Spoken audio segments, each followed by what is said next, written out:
হাদিসে এসেছে কদরের রাতে আল্লাহ তাআলা সমস্ত বান্দাকে ক্ষমা করলেও 4 ধরনের মানুষকে আল্লাহ ক্ষমা করে না। কয় ধরনের মানুষ? হাদিসে এসেছে 4 ধরনের মানুষ ক্ষমা পায় না। নাম্বার 1, মুদমিনু খামরে, ড্রাঙ্কার পিপল, আল্লাহ সুবহানাহু ওয়া তাআলা উইল নট ফরগিভ দেম। যারা মদ পান করে, যারা নেশাগ্রস্ত। মদ পান করার দ্বারা আপনি শুধু মদ বুঝবেন না, হাদিসের ব্যাপক অর্থ আছে। নেশা, মেইন ফ্যাক্ট হচ্ছে নেশা। এখন নেশা কেউ মদ দিয়ে করে, কেউ গাঁজা দিয়ে করে, কেউ বিড়ি দিয়ে করে। তো প্রিয় ভাইয়েরা, সিগারেট, মদ, গাঁজা, ইয়াবা, ফেনসিডিল, যারাই নেশাগ্রস্ত, যেইভাবে নেশাগ্রস্ত, আল্লাহ ক্ষমা করবে না। 2 নাম্বার, সেই মানুষকে আল্লাহ ক্ষমা করে না, those who misbehave with their parents. যারা আব্বা আম্মার সঙ্গে খারাপ ব্যবহার করতে কোনো ক্ষমা নাই, কোনো ক্ষমা নাই। যতই কদরের রাত হোক আর যতই রমজান মাস হোক। এই জন্য প্রিয় ভাইয়ারা যারা এসেছেন, আব্বা আম্মা বেঁচে থাকতে কোনো খারাপ ব্যবহার করা যাবে, আর মৃত্যুর পরে আব্বা আম্মার দোয়া করা যাবে তো ইনশাআল্লাহ।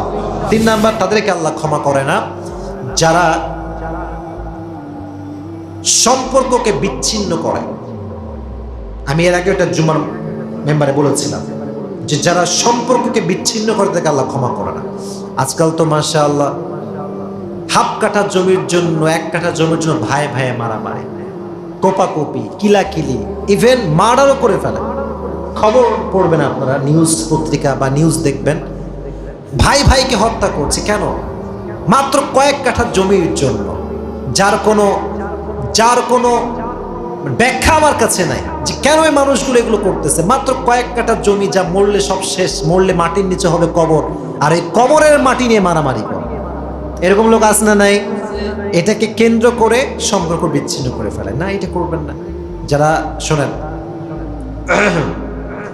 যেই ভাই তার ভাইয়ের সঙ্গে 3 দিন, বলেন কয়দিন, আরো যে বলেন কয়দিন, 3 দিন যদি সম্পর্ক বিচ্ছিন্ন রেখে কথা না বলে, এক হচ্ছে নর্মালি কথা বলি না, ব্যস্ত ছিলাম, দ্যাটস ডিফারেন্ট।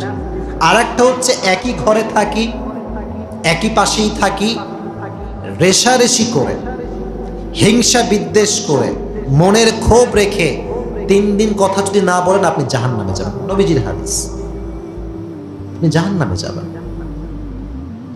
বছরের পরে বছর কথা বলেন, বছরের পরে বছর কথা বলেন।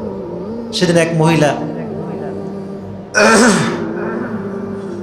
আমি চিনি তাদেরকে আর কি, পুরো পরিবারকে আমি চিনি, আমাদের বাসাতে আসছে, আমাদের ওয়াজ শুনে আমাদেরকে পছন্দ করে, ভালোবাসে।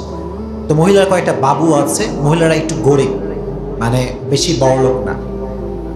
তো মেয়েটা এসে এত কান্না করছে আমার মায়ের সামনে, মানে আমার মা এবং সে সেম বয়সী মহিলা মানুষ, প্রচুর কান্নাকাটি।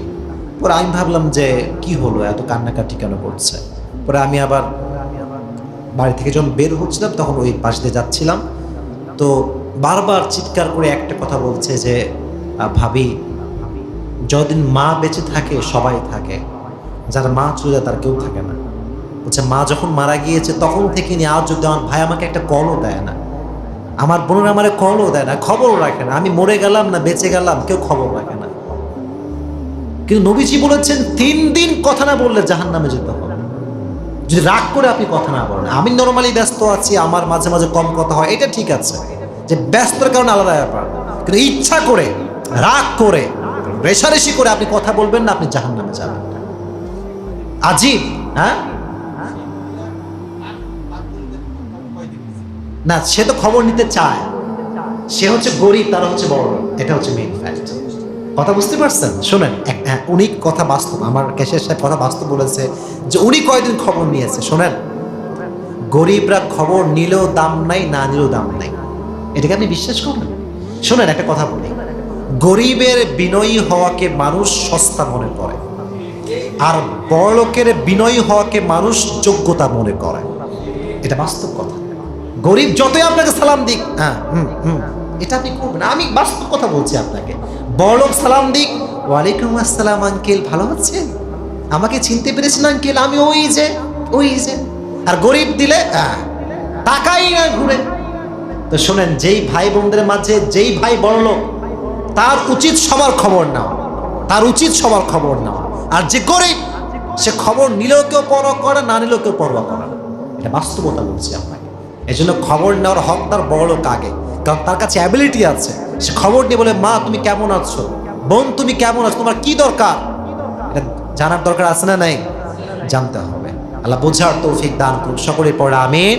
তাহলে আত্মীয়তার সম্পর্ক বিচ্ছিন্ন করা যাবে। 4 নাম্বার সর্বশেষ, হৃদয়ে কোনো বিদ্বেষ রাখা যাবে না। এই বিদ্বেষ কিন্তু মারাত্মক জিনিস। আমি আসিফ আমার কথা বলছি, আমি পৃথিবীর সবচেয়ে সুখী মানুষ, কারণ আমার হৃদয়ে কোনো বিদ্বেষ নাই। এটা আমি গ্যারান্টি দিয়ে বলতে পারবো, আমি সবচেয়ে সুখী মানুষ।